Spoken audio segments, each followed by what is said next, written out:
एक बड़ा सुंदर प्रसंग है। इनका नाम है भक्त रामदास जी। और ये दक्षिण में गोदावरी के किनारे एक कनकावती नाम की नगरी थी, वहां ये रामदास जी रहते थे।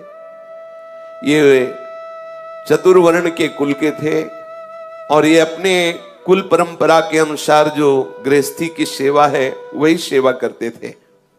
अत्यंत दैन्य और अत्यंत गरीब, सीधे पूरे शरीर में ठीक से पहनने के लिए वस्त्र भी नहीं थे, खाने के लिए कोई ऐसी व्यवस्था नहीं थी। अगर आज वो सेवा ना करें जो उनके कुल की है तो दूसरे दिन उनके यहाँ रसोई नहीं जलेगी, ऐसी कोई अन्न की भी व्यवस्था नहीं थी।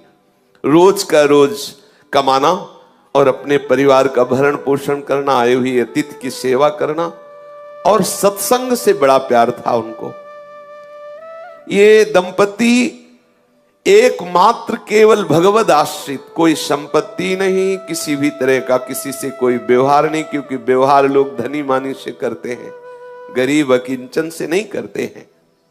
इनके एक लड़का था और ये सदैव अपने कुल की जो सेवा है वो जूता गांठने की, वो बीच बाजार में जाके बैठते, किसी के फटे पुराने जो पादुका है उसको सिलते, या कहीं ऐसा संयोग बन जाता तो नई पादुका बना के बेचते, जो उससे मिलता उससे अपने परिवार का पोषण करते और सत्संग जाते। ये बड़े महिमा की बात है। जब कहीं सत्संग में रुचि होने लगे तो समझ लेना कि अब प्रभु आपके ऊपर बरस पड़े हैं। सत्संग में रुचि होना अर्थात भगवत प्राप्ति का मार्ग खुल गया है, क्योंकि सत्संग सुनने वाले को निश्चित निश्चित अविद्या का नाश करके भगवत अनुराग की प्राप्ति होती ही होती है। सत्संग से विवेक प्रकट होता है, विवेक जो है मोह का नाश कर देता है। सत्संग में सबसे पीछे जाके बैठते और जो वैष्णव भगवत चर्चा करते, ये उनके मुख की तरफ ताकते रहते। कोई पढ़े लिखे तो थे नहीं, तो जो बात समझ में आती नहीं तो बस सुनते, और जब भगवान नाम कीर्तन होता तो नाचने लगते। उनका साहस भी नहीं हुआ कि उन वैष्णव से कह सके कि आप हमें दीक्षा दीजिए। बस सत्संग में जो नाम कीर्तन होता उसी नाम को उन्हें पकड़ लिया। बस मन में बार बार कृष्ण गोविंद ऐसा बोलते, और एकांत में वो कभी कभी पुकार उठते हृदय से, हे हरि मैं जैसो तैसो तेरो, हे हरि मैं जैसो तैसो तेरो। इतना ही याद हुआ, बस इतना ही। पद नाम से, शास्त्र स्वाध्याय नाम से, बस इतना ही, हरि मैं जैसो तैसो तेरो। और सत्संग में नियमित जाके बैठना, कुछ समझ में आए या ना आए, जब नाम कीर्तन होता तो बड़ा आनंद मिलता। और वही कृष्ण कृष्ण गोविंद गोविंद हरि हरि, और बीच बीच में आ भर के हरि मैं जैसो तैसो तेरो, मैं जैसा हूं वैसा आपका हूं, मैं जैसा हूं हे हरि आपका हूं।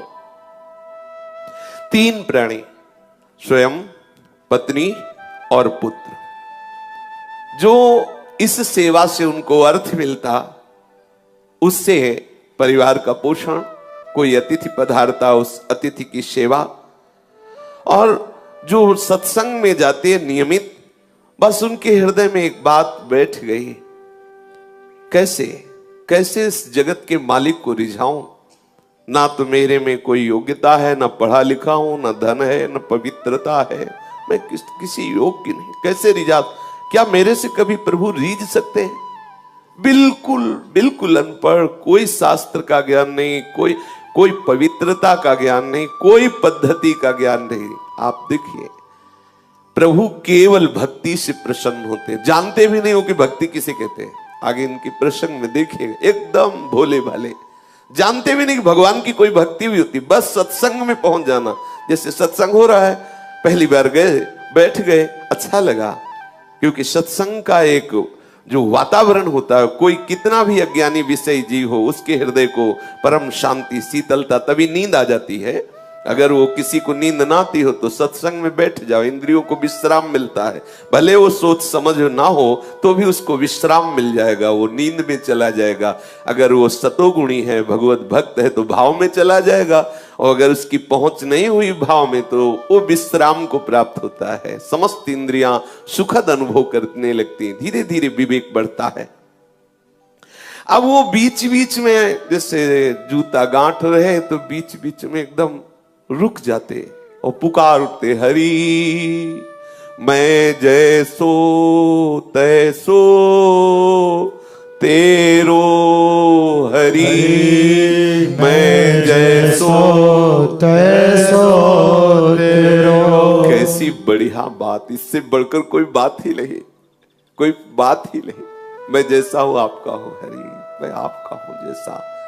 बस बार बार कृष्ण गोविंद कृष्ण गोविंद कृष्ण गोविंद, बीच बीच में आह भर कर, हरि मैं जैसा हूं आपका हूं, हरि मैं जैसो तैसो तेरो। ये बात उनको इतनी प्यारी लगी, हरि मैं जैसो तैसो तेरो। अब ये इसी को गुनगुनाते, सदैव इसी को गुनगुनाने लगे, हरि मैं जैसो तैसो तेरो। निरंतर इस पंक्ति को गुनगुनाना और वो अपने कार्य को करना।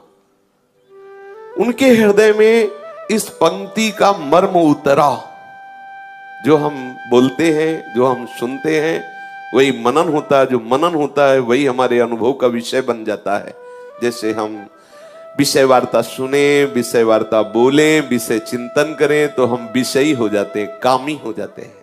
यदि हम नाम कीर्तन सुने, गुण कीर्तन सुने, उसी का गायन करें, उसी का चिंतन करें तो हम भक्त हो जाते हैं, हम भगवत प्रेमी हो जाते हैं। तो वो बार बार इसी का गान करते हुए, इसी का चिंतन करते हुए इसके मर्म को प्राप्त हो गया। मर्म को प्राप्त होने का मतलब भगवत संबंध हृदय में आ गया।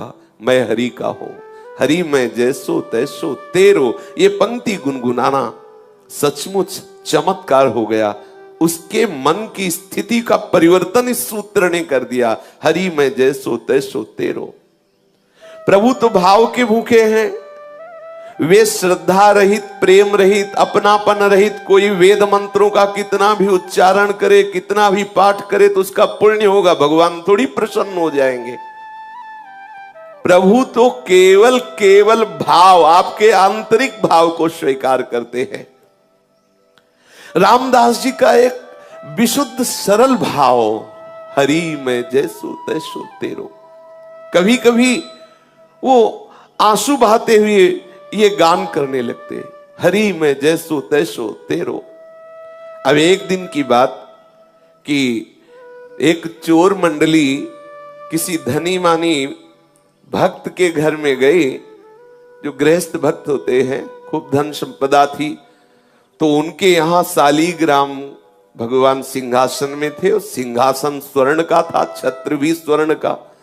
तो चोरों ने सब कुछ चुराया, सिंहासन छत्र सहित शालीग्राम भी चुरा लिए। तो सिंहासन और छत्र तो बेचने के काम में आ गया, शालीग्राम भगवान उनके किस काम के। तो उसने स्वाभाविक, जिसके बट में पड़े थे सिंहासन और छत्र, और भी सब सामग्रियां थी जो आपस में बांट ली थी, उस चोर ने विचार किया कि ये पत्थर हमारे किस काम में आएगा। तो जा रहा था तो देखा बाजार में वो जूता गांठ रहे थे रामदास जी। भाव में बार बार ऐसे गांठते गांठते रुक जाते और कहे, हे हरि मैं जैसो तैसो तेरो। कैसी रसमयी स्थिति, आहा। अब वो चोर विचार किया कि वो जैसे जूता गांठने में कुछ ज्यादा हो जाए धागा या चमड़ा, तो उसे काटने के लिए उनके पास जो औजार होते हैं उनको पत्थर से घसते हैं। तो उसने विचार किया कि पत्थर ये मेरे काम में तो आने वाला नहीं, क्योंकि उसके अंदर कोई भाव ही नहीं था कि भगवान है। तो उसने रामदास जी से कहा कि सुनो, हमें अगर तुम जूता दे दो तो तुम्हारे घसने के लिए हमारे पास एक बहुत चिकना पत्थर है, हम दे दें। तो रामदास जी ने जो नए जूते बनाए थे वो उसे दे दिए, बिल्कुल सरल स्वभाव के भोले भाले भक्त, और वो शालीग्राम भगवान उनको दे दिए, और ये कह के दिया कि पत्थर तुम्हारे घिसने के काम में आएगा। अब वो देखा तो कि ये चिकने हैं, पर जब उसमें अपना वो औजार घसा तो और बढ़िया धार निकली उसकी। उसको लगा चलो जूते के बदले में अच्छा पत्थर मिल गया, बढ़िया है। अब वो उसमें घिसता और कभी कभी आंसू बहाते हुए, हे हरि मैं जैसो तैसो तेरो। देखो सूक्ष्मता की बात है, उसके आंसू गिरते शालिग्राम में। अब जब जोर से घसना होता तो हाथ में रख के थोड़ी घसते बनता है, फिर वो कुछ और मुद्रा होती है, इसमें स्पष्ट लिखा हुआ है वो मुद्रा।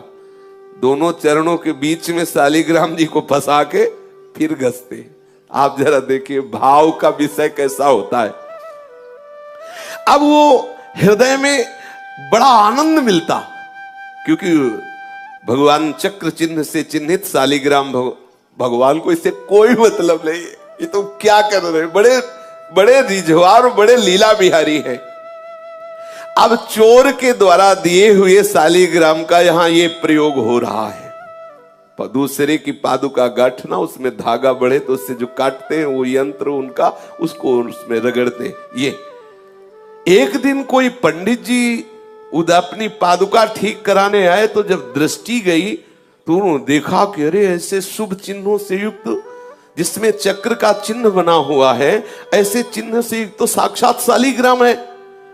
ब्राह्मण ने कहा तुम्हारी बुद्धि मारी गई है, ये तुम क्या कर रहे हो? तो उन्होंने कहा अपने पत्थर से अपने औजार की धार निकाल ले। ब्राह्मण समझ गया मूढ़ आदमी, इससे क्या बात करे। तो उनका तुम जितने रुपए चाहो मैं तुम्हें रुपए दूंगा, ये पत्थर हमें दे दो, ये पत्थर हमें बहुत आवश्यक है, दे दो। समझा कि इसको समझाएं कि भगवान है तो इसके क्या समझ में आएगा, जब ऐसी हालत है कि दोनों पैर रखकर फिर इसमें अपना औजार घिसता है, ये तो साक्षात शालिग्राम भगवान है। ब्राह्मण ने सोचा कि जैसे बंदर को हीरा मिल जाए तो क्या जाने, ऐसे क्या जाने बेचारा। उन्होंने कहा कि तुम जितना रुपया चाहो मैं तुम्हें दे सकता हूं, तो ये हमें पत्थर तुम दे दो, मुझे अच्छा लगा, ये पत्थर मुझे दे दो इसलिए मैं ले रहा हूं। अब उसने कहा कि मेरे तो बहुत काम में आए हैं ये पत्थर, लेकिन तुम्हारी इच्छा है तो मैंने ना पैसे दे के लिए हैं और ना तुमसे पैसे लेना है, आप ले जाओ, कोई बात नहीं है। ब्राह्मण ये सुन करके आनंदित हुआ और उसने वो शालिग्राम भगवान ले लिए।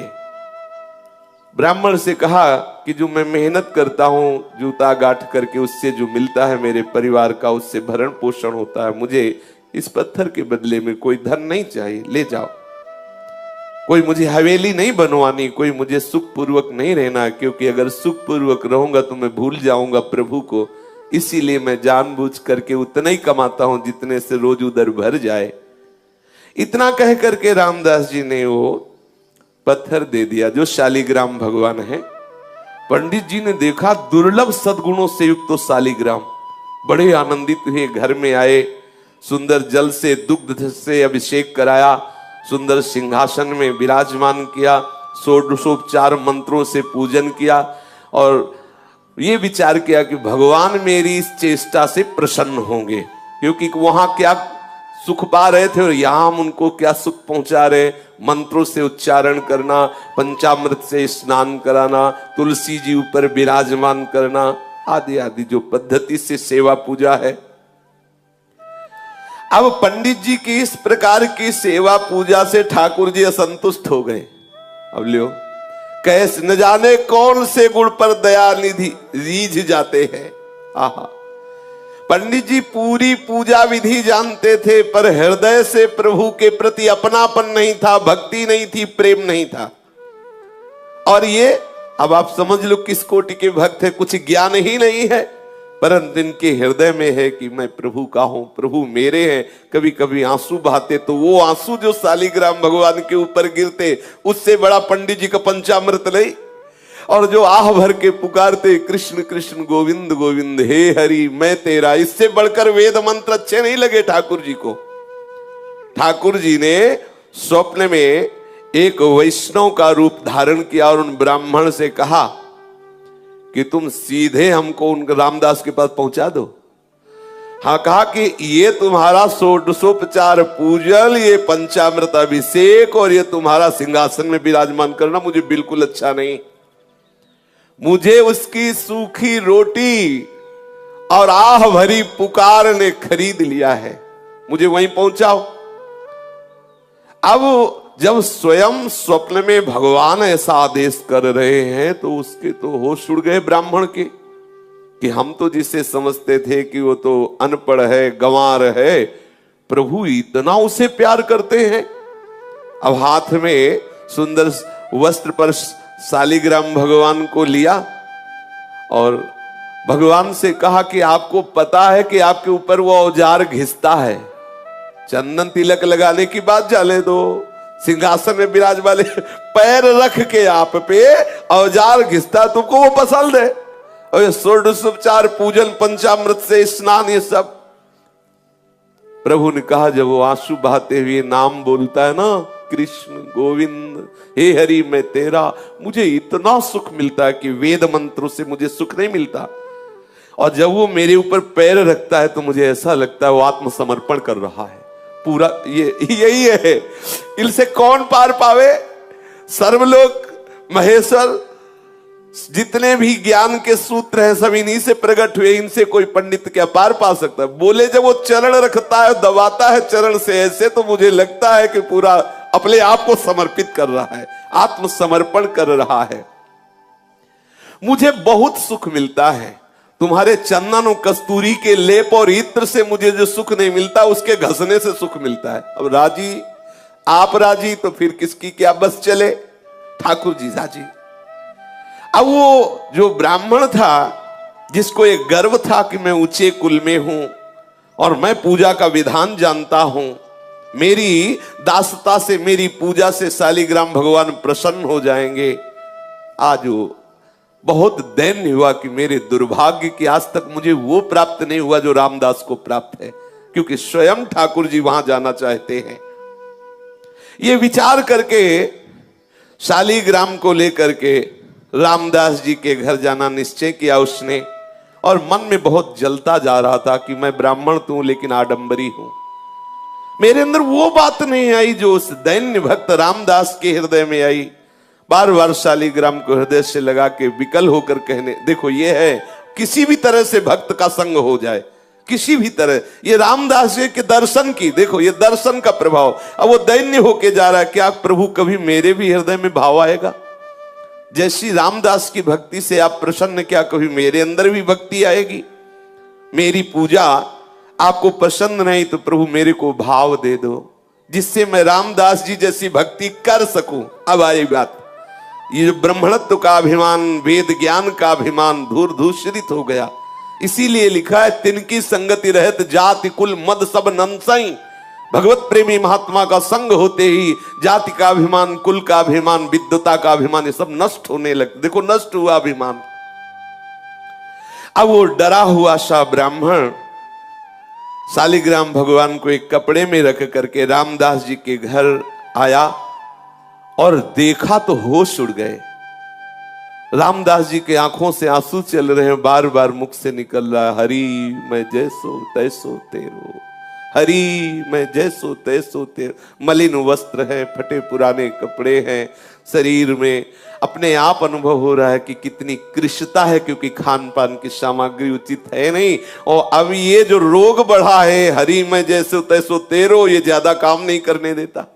क्योंकि मन में जब आनंद की उन्मत्तता होती है तो कौन बाहरी लोगों से बात करे, कौन बाहर जाकर के बैठे जिससे चार लोग आके खड़े हो। वो एकांत घर में बैठे बस बार बार पुकारना अच्छा लगता। उसको ये भी पता नहीं कि भक्ति है, ये भी पता नहीं, बस बार बार हृदय में यही अच्छा लगता, कृष्ण कृष्ण गोविंद गोविंद हे हरि मैं जैसो तैसो तेरो। आंसू की धार बह रही है, धीरे धीरे वही गीत गा रहा है, हे हरि मैं जैसो तैसो तेरो। ये ब्राह्मण गए, जब देखा तो ओहो धन्य है, धन्य है, तुम्हारे माता पिता को धन्य है रामदास, तुम तो बड़े महात्मा निकले। हम तो समझ ही नहीं पाए कि तुम्हारी ऐसी ऊंची स्थिति है, तुम्हारे अधीन भगवान है। अब वो धीरे धीरे उसके नेत्र खुले, अब अपने भाव से बाहर आया। तब उन्होंने कहा कि ये जिन पर तुम पत्थर समझ करके अपना औजार घिसते थे, औजार नहीं, मैं उस समय बताया नहीं, ये साक्षात शालिग्राम भगवान है, त्रिभुवनपति स्वरूप में विराजमान है, सारे विश्व के स्वामी हैं, घट घट में विराजमान है, सबकी गति है, सबके आश्रय है। इनके शरणागति होने से जीव बंधन मुक्त हो जाता है। तुम्हारी सरलता, तुम्हारे प्रेम से ये रीझ गए हैं। जब मैं इनको ले गया, इनको पंचामृत से अभिषेक किया, वैदिक स्तोत्रों द्वारा इनकी स्तुति की, इनकी सेवा की, इनको भोग लगाया सब, लेकिन इनको पसंद नहीं आया। इनको तुम पसंद आए। मेरे स्वप्न में एक वैष्णव रूप धारण करके आए और मुझे ऐसा आदेश किया कि मुझे रामदास जी के पास भेज दो।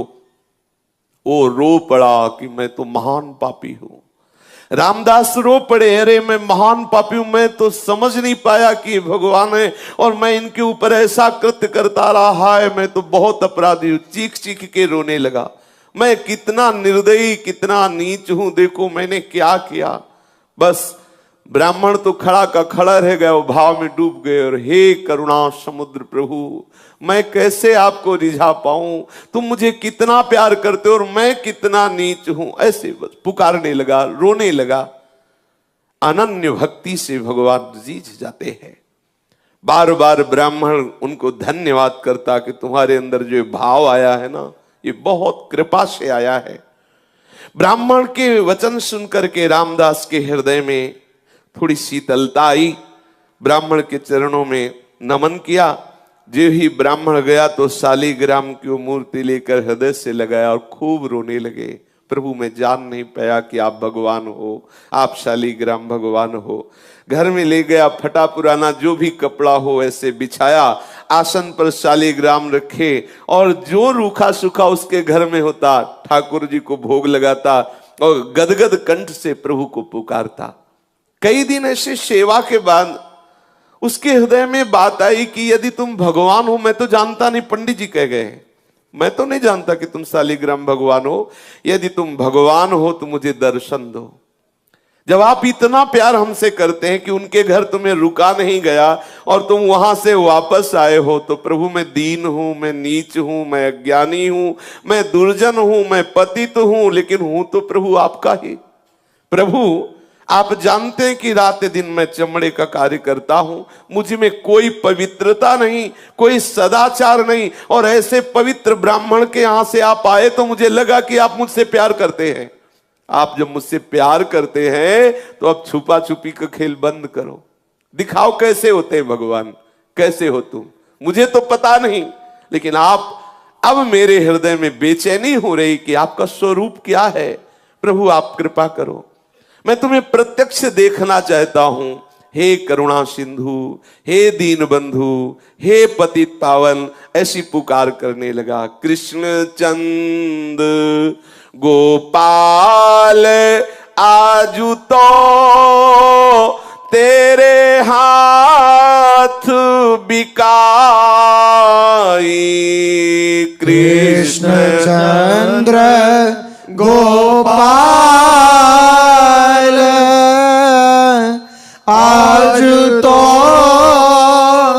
तेरे हाथ बिकाई। हे कृपा सिंधु कृष्ण, हे करुणामय भगवंत, मैं तो तेरे हाथ बिक गया।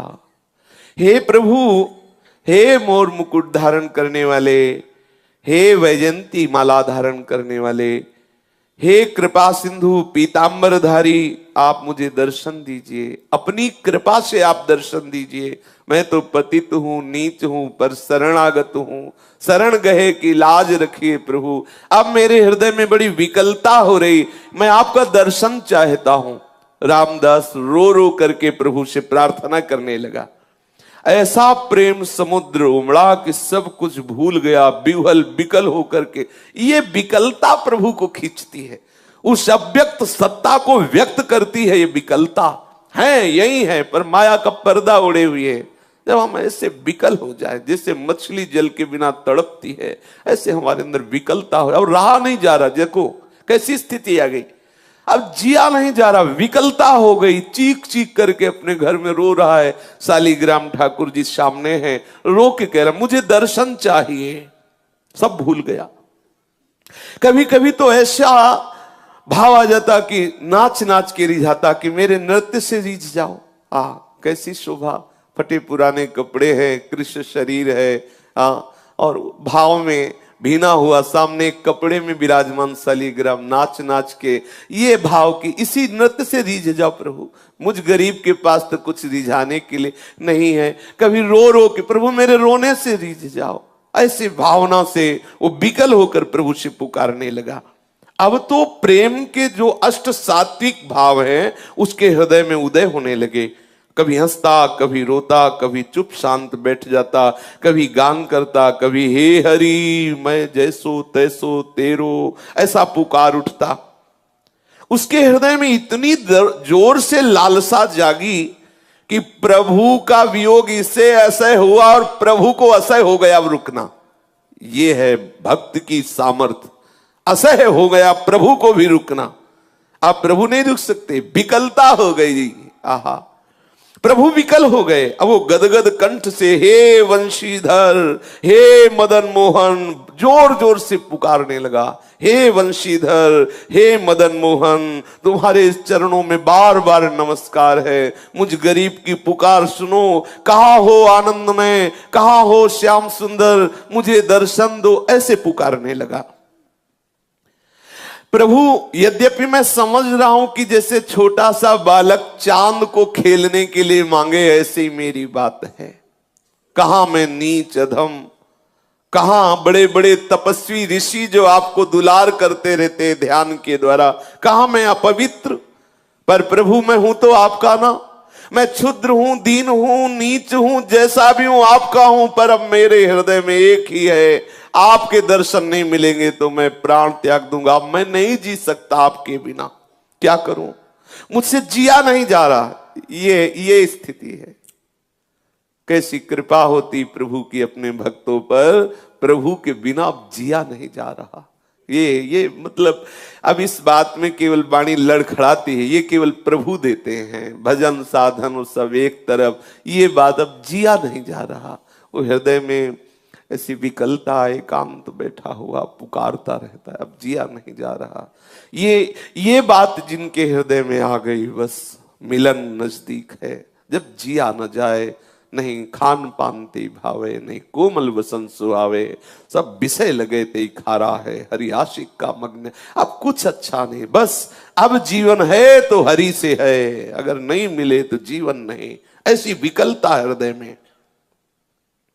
अब मैं तुम्हारे लिए ही जी रहा हूं, बस हमारा जीवन प्रभु के लिए है। प्रभु यदि आप न आए तो इस जीवन का अंत हो जाएगा, क्योंकि आप कुछ सुहाई नहीं दे रहा। मैंने तो कभी जाना ही नहीं कि तुम प्रभु हो।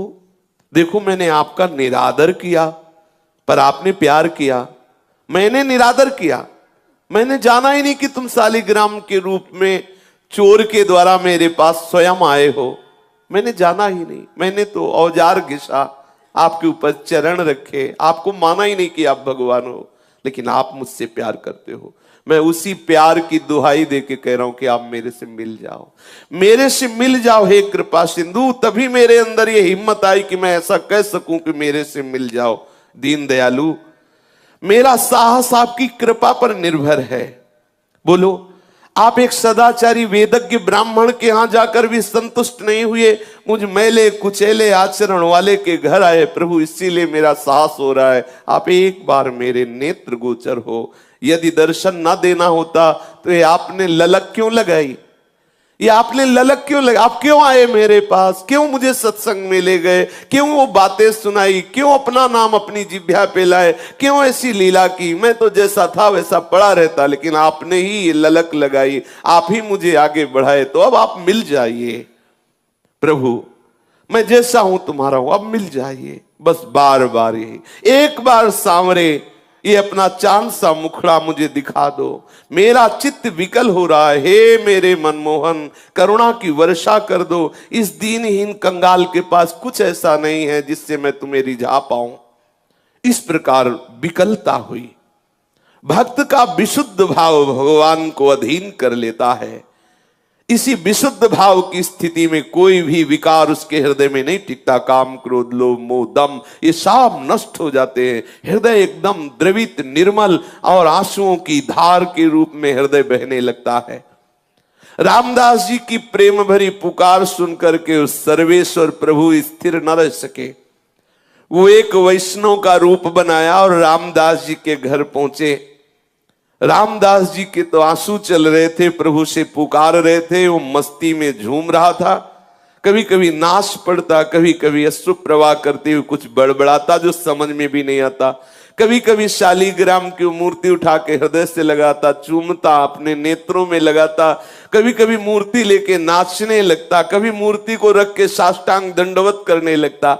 ऐसे और भगवान वहां खड़े हैं वैष्णव रूप। प्रेम दशा का निरीक्षण करके मुस्कुराते हुए उससे बोले, अरे भैया, ये तू नाच कूद क्यों मचा रहा है? कुछ मिल गया क्या तेरे को? ये बड़बड़ा क्या रहा है? ये काम धंधा छोड़ करके ये हाथ में क्या लिए है शालीग्राम के लिए? प्रभु वैष्णव रूप में घर गए और ऐसा पूछा। रामदास जी को आवाज सुनाई दी तो बाह्य चेतना हुई, आंख खोल करके देखा कोई वैष्णव है। साष्टांग दंडवत प्रणाम किया। सामने देखा दिव्य मूर्ति, द्वादश तिलक लगाए हुए कोई वैष्णव खड़ा है।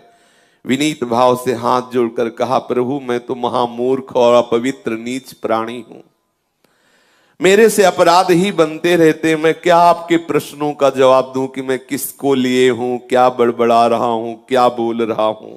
मन का कुटिल हूं, विद्या बुद्धि बिल्कुल है नहीं, पवित्रता का तो लेश नहीं है। पर ये जब से मिले, शालीग्राम दिखाया और कहा, ये जब से मिले तब से मेरे हृदय में कुछ हो रहा है, बेचैनी हो रही, मुझसे अब जिया नहीं जा रहा।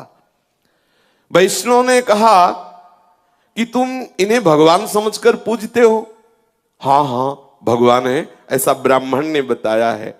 इसीलिए मेरे अंदर एक आकांक्षा हो गई कि मैं भगवान को साक्षात देखना चाहता हूं। मुझे दर्शन नहीं हुए।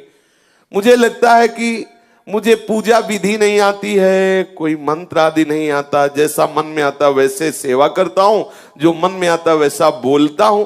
क्या दीन दयालु प्रभु मेरे पे रीझ जाएंगे? ओ वैष्णव से ऐसा रामदास जी पूछते हैं। रामदास जी ऐसा कहते कहते चिल्ला चिल्ला कर रोने लगे कि मुझे न पूजा विधि आती, न वस्तु पूजा की है, न कोई शास्त्रों का ज्ञान है। क्या प्रभु मेरे से रीझ जाएंगे? वैष्णव वेशधारी भगवान ने आश्वासन दिया और कहा कि भाई ये तो ठीक है जो तुम कर रहे हो, लेकिन भगवान के दर्शन की बात तुम्हारे हृदय में आई, ये ठीक नहीं है। और भगवान ये वैष्णव रूप में आए।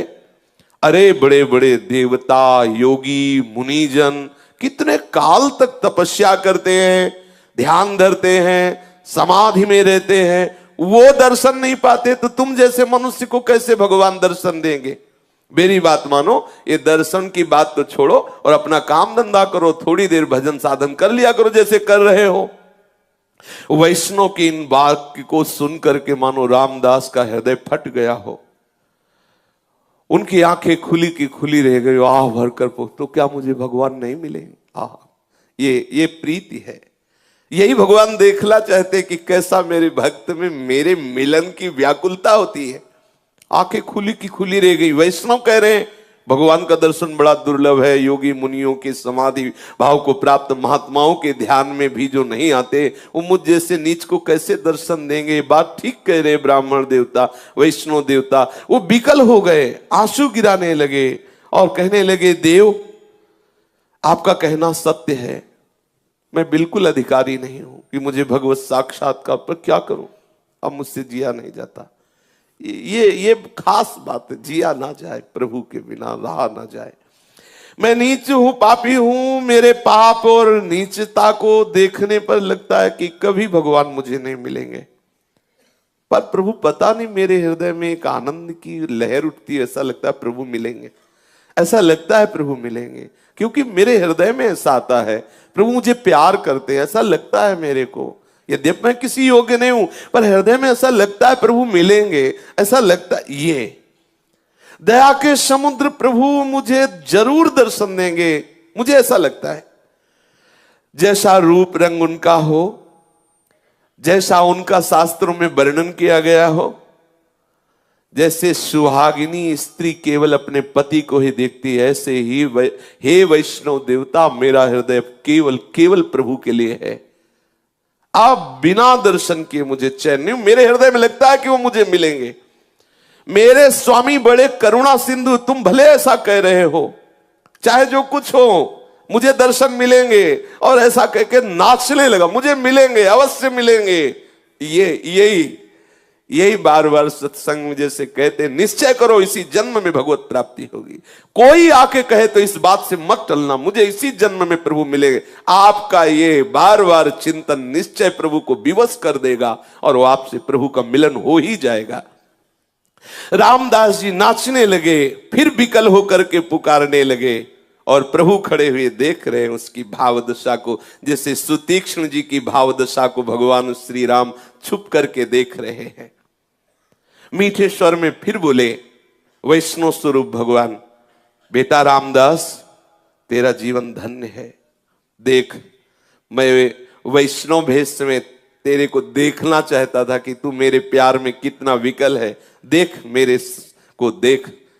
जब ऐसा कहा तो आंख खोल के देखा तो वैष्णव नहीं थे, वो वैष्णवों के आराध्य देव थे भगवान श्याम सुंदर।